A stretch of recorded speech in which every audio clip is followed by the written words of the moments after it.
Bonjour à tous. Le thème d'aujourd'hui va porter sur la manifestation. C'est quoi la manifestation? C'est quoi manifester? Vous voyez? On va faire très clair. C'est que on a tous besoin de voir quelque chose de nouveau dans notre vie, compte tenu des objectifs que les uns et les autres sont fixés. Parfois, l'objet de la manifestation, ça dépend, c'est variable avec les différents types de personnes et leurs envies et surtout les valeurs que les uns et les autres partagent. Maintenant, pris sur cet angle, on se rend compte que l'objet de la manifestation doit être variable également parce que ce sont les individus qui sont à la quête de la manifestation. Alors, ce que un va vouloir manifester n'est pas forcément ce que l'autre va vouloir manifester. Et maintenant, la manifestation ici va varier, va dépendre des valeurs, des idéologies, des pensées et même des émotions que les uns et les autres ont quand ils pensent pouvoir manifester, quand ils pensent pouvoir vouloir quelque chose. Alors la manifestation, c'est quoi? C'est que de façon simple, c'est que ça, et ça n'a rien à voir avec tous les enseignements que vous allez avoir de part et d'autre sur les réseaux et partout. C'est que si on veut descendre au niveau un peu plus basique pour faire comprendre aux uns aux autres, c'est vous vous retrouvez dans un état où, premièrement, ce que vous vouliez hier, vous n'êtes plus, vous n'êtes plus tellement dans cet état émotionnel-là qui fait en sorte que vous le voulez à tout prix. Vous voyez, vous avez traversé cette étape émotionnelle-là qui faisait que vous vouliez ça à tout prix. Vous êtes calme, vous êtes serein et vous avez comme impression que avec ou sans la chose, votre vie ne change pas. Vous voyez, vous êtes serein. Si vous l'avez, en fin de compte, c'est bien. Si vous n'avez pas, c'est toujours bien. C'est ça la véritable manifestation. C'est que vous avez, au départ, vous demandiez quelque chose, mais vous arrivez à un niveau où vous vous rendez compte que, avec ou sans ça, je suis bien. C'est comme ça que vous domptez cette énergie qui, au départ, contrôlait votre vie. Je parle un peu, on parle par exemple par exemple, le cas de l'ego. C'est que vous avez demandé quelque chose sur la base de l'ego. Vous voyez? Maintenant, puisque vous comprenez en avançant que à la base, ce n'était pas une demande mûrie de réflexion. Maintenant, vous vous retrouvez dans un état où vous surpassez cet ego-là et puis, comme l'avez surpassé, vous vous rendez compte que l'objet de la manifestation même n'était pas parce que vous le vouliez en tant que tel, mais parce que il y avait comme une émotion que vous n'avez pas pu contrôler et vous avez laissé cette émotion-là s'échapper. Maintenant, puisque vous comprenez, vous vous rendez maintenant compte que, en réalité, l'ultime raison ou bien la base, le fondement même de la manifestation, c'est de se voir dans une situation où ce que je voulais, si je l'ai, c'est bien, si je ne l'ai pas, c'est toujours bien. Parce que l'être humain est le centre de tout. Vous voyez? C'est ça la manifestation. Et maintenant, vous voyez que si vous mettez cette idée dans la tête, vous n'allez plus courir après. Vous vous positionnez, vous calmez vos énergies, vous contrôlez vos émotions et ce que vous voulez vient vers vous. Vous devenez une force attractive. Vous voyez?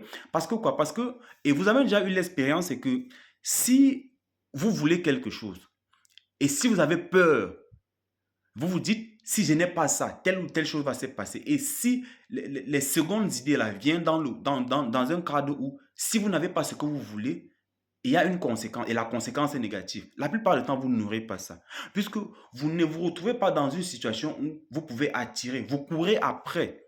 Parce que si je n'ai pas ça, prenons peut-être un cas simple, hein, c'est que j'ai besoin de 10 000. Vous voyez, j'ai de façon, je suis désespéré et j'ai ultimement besoin de 10 000 ou bien les choses les plus terribles vont m'arriver. Ma vie en dépend. Vous voyez?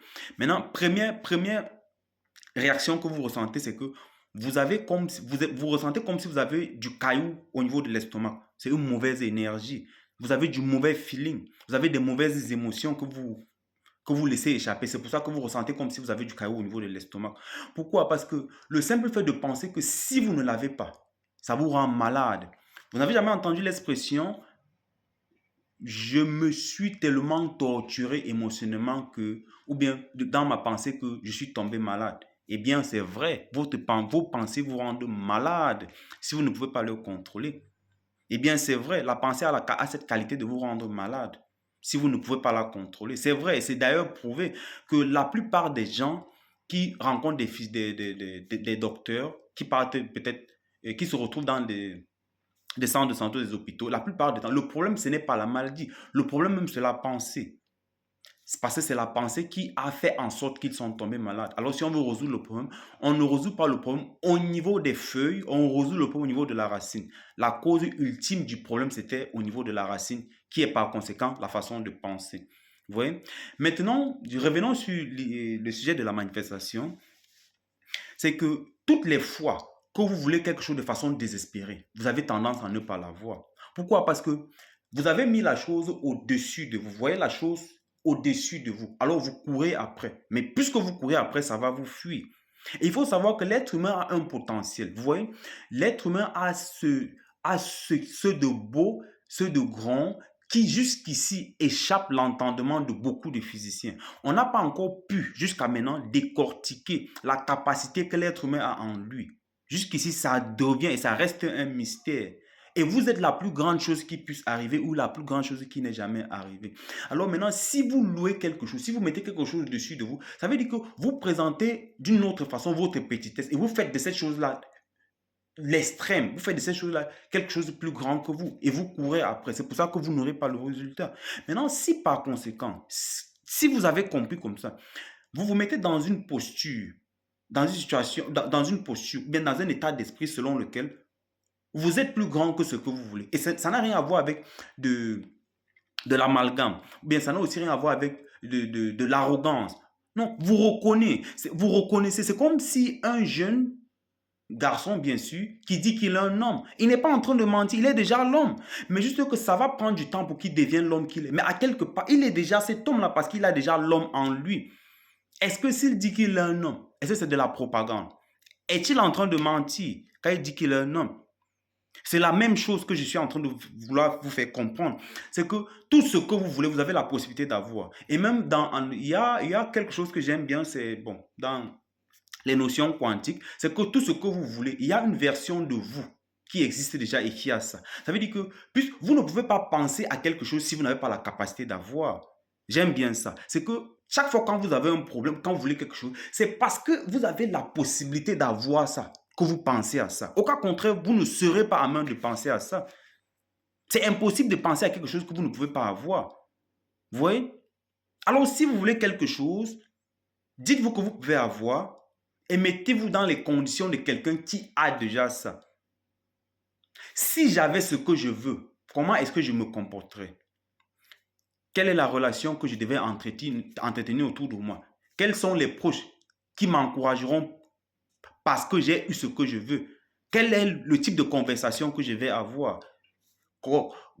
Quelle est l'allure de mon entourage? Quelle est la vie maintenant que j'ai parce que j'ai eu ce que je veux? Mais contrairement au fait que est-ce que c'est possible que j'ai ça? Si je n'ai pas, si je ne parviens pas à avoir ça dans les brefs délais, je dois mourir, ou bien telle ou telle chose va se passer. Puisque vous le dites, c'est la vie et la mort sont au pouvoir de la langue, vous voyez? Et si vous ne pouvez pas voir quelque chose, vous ne pouvez pas la voir. Au fait, les fois où vous avez eu quelque chose, c'est la seconde fois que vous l'avez eu. Je ne sais pas si je me fais comprendre. La deuxième création, c'est la création physique. Parce que la première création, c'est la création imaginaire. Vous voyez? Si vous avez déjà conçu ça dans votre subconscient, dans votre cerveau, vous l'avez vu, c'est déjà la première création. Maintenant, la deuxième création, c'est la création physique, qui est le monde de la 3D. Parce que dans la 4D, qui est le monde invisible, que les gens malheureusement font de ça beaucoup de débats, pourtant ce sont des choses très ordinaires, c'est ce que vous pouvez voir dans votre imaginaire.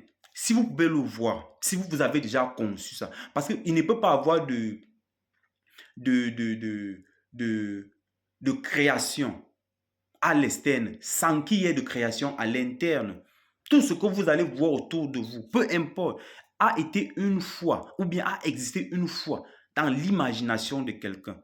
C'est là où la première création se situe et c'est là où il y a la vraie création. Alors, si vous comprenez ça, vous ne vous fiez pas sur ce que les gens vont vous dire. C'est impossible. C'est pas impossible. Et il n'y a rien qui soit impossible. Juste qu'on ne vous a pas montré comment le faire. Alors, les gens pensent que c'est impossible. Ce n'est pas impossible. On peut admettre que On ne sait pas comment le faire, mais de là à dire que c'est impossible, c'est une erreur. Parce que rien n'est impossible. Rien n'est impossible. Et pour ceux qui parlent anglais, vous verrez que le mot impossible en anglais, c'est I am possible. Vous voyez? Le mot impossible dit en anglais, je suis possible. I am possible. Vous voyez?